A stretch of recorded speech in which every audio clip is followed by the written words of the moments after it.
Hello, my name is Devil, and I will be walking you through some intermediate mapping construction techniques for the game Reflex. I'm a big supporter of this level editor. It's very easy to use, very easy to get around. There are a couple drawbacks. Since it's still in early alpha stages, there's a lot of features still missing that the developers have to put in, and they'll do that in due time. I will go over some general techniques for the current build, which is 28.4. So one of the first things that you do when you get into Reflex and you're like, well, I want to make a map. So the very first thing you should do is watch the Reflex level editor walkthrough, which was put out by the Reflex development team. It is a great video, and that will get you started. There's a lot of very basic techniques in there that will get you through just about 99% of what you want to do. It does not answer a lot of real basic questions that might come up a little bit later as you start making your map, and that's what I'm going to try and cover here are some general construction guidelines so that you can make a larger map without having any stability issues.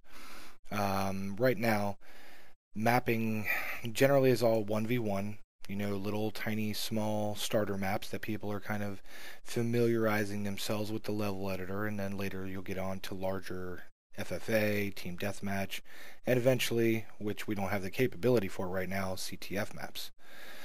So let's start out by doing some basic construction techniques. And what I have here is a layout of a map.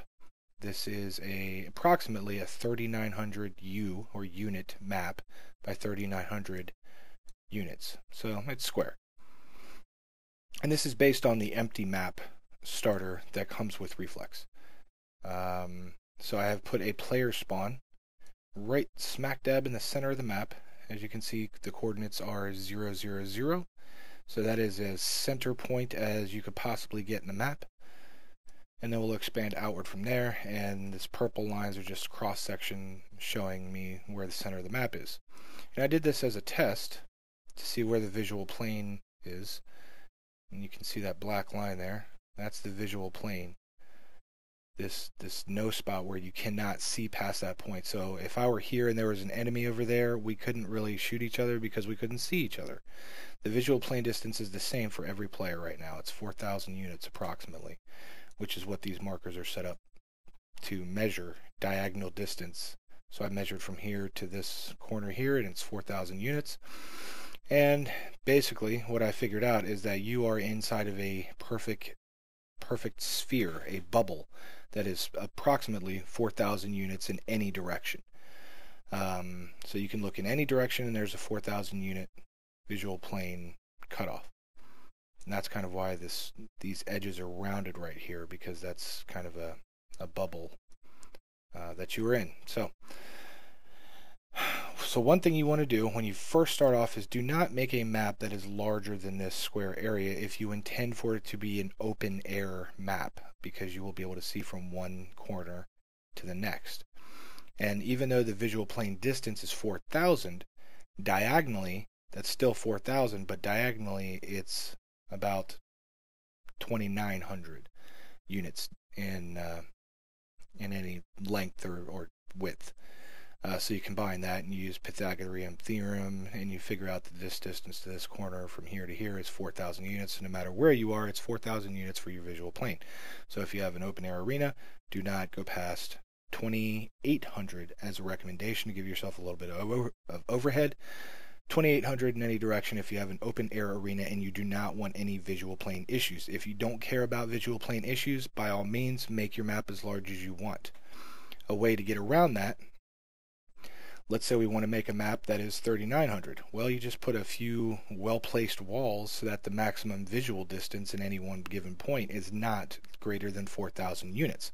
That way you don't have to deal with any visual plane issues. The largest brush that you can create right now at this particular point in time is 8,000 units long before you will get a definite light map build failure. So if you want to enclose your arena with a ceiling and you want to do artificial lighting inside of your map with a ceiling, Do not use any brush that is larger than 8,000 units. Otherwise, your interior light map will fail.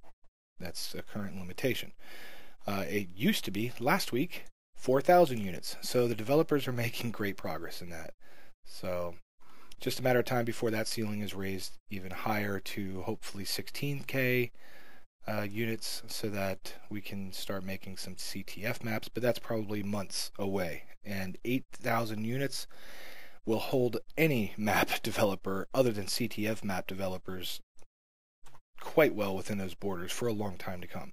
So that's a great bit of progress by the Reflex developers. And I'll stop talking about that, and we'll just start getting into some other neat things that were not covered in the Reflex level editor walkthrough. Some basic techniques when you build walls. One common question is, well, how should I join my walls? Well, you just butt them right up against each other. It's as simple as that. You can have overhang like that. It does not matter one little bit if your walls overhang like this or that. It does matter in terms of the light map, though. So if you want to build your light map, you want to make sure that all these walls are nice and flush up against each other. And we'll get into why in just a second. This is the no light texture. No light, think of no light as kind of like a light black hole where light cannot escape. So no light bounces off of this surface. It is not reflective in any way.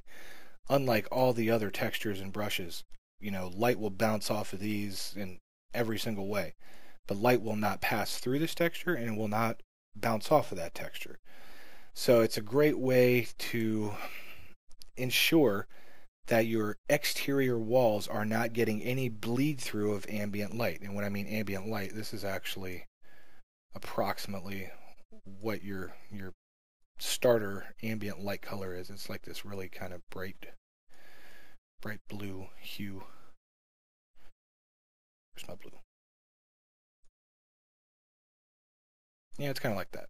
So we have this bright ambient outside light. And by default, light from this ambient outside light will go through this wall. It will bounce around inside the wall. So right now I'm inside of this wall. It will pew, pew, pew, pew, pew, bounce around inside of this wall as well and kind of spit itself out, bleed through the wall. And that's kind of common in some different games, I guess. So one way to combat that is by putting this no light texture on every exterior surface. And the way that you would do that is to copy, and I changed my own default binds. I use copy as right mouse button now. So we'll just copy this texture and then go down here and paste the texture. And I know that default paste is M, right? So we're going to paste that in there, and now this entire texture is now no light. Right? So how do you just texture one surface? Well, that's Shift M, which if you watched the Reflex level editor walkthrough video, you would have learned that. So we will, but another thing that's very handy, and I've set this up as a demonstration, you can retexturize any individual face of a block. And not only that, you can copy any individual face of a block. So if you hit Shift Copy, you will just copy whatever face this is right here. And it's really hard to see, but you can see these little white outlines that go around the block, and that tells you exactly which face you are currently on and copying. So we're going to copy this green texture, and just for now we'll paste that, doing Shift M to that single. So you can copy any single face and paste any single face. So that's important when it comes time to texture your interior walls. So we'll do Shift Copy, Shift Paste. So now we have all of our no light texture on the outside and only the texture that we want to bounce light on the insides. And this is how every single map or every single wall or brush in your map should be created. This is like your basic construction for Reflex. So Here's a wall, an empty wall. We're going to paste that no light texture onto it. I'm going to come down here, copy this texture. Oops. Select the wall, paste the texture. Outside of the wall is no light. Inside is our texture that we want, the grid texture. We'll do the same for this and every other wall. And it doesn't matter if it's an exterior wall or not. So let's say we would do the same. We'll copy the no light texture and then we will apply it to this, even though this is an interior feature. And then we'll come back and we will individually paste faces only where the player can visibly see it. Well, what difference does that make if it's an interior feature? Well, if you come down at the very bottom here, where this is not visible, this part right here is no light texture, because you'll never see it. And the most important thing about this is when you go to build your light map, the light map ignores this part and skips this part.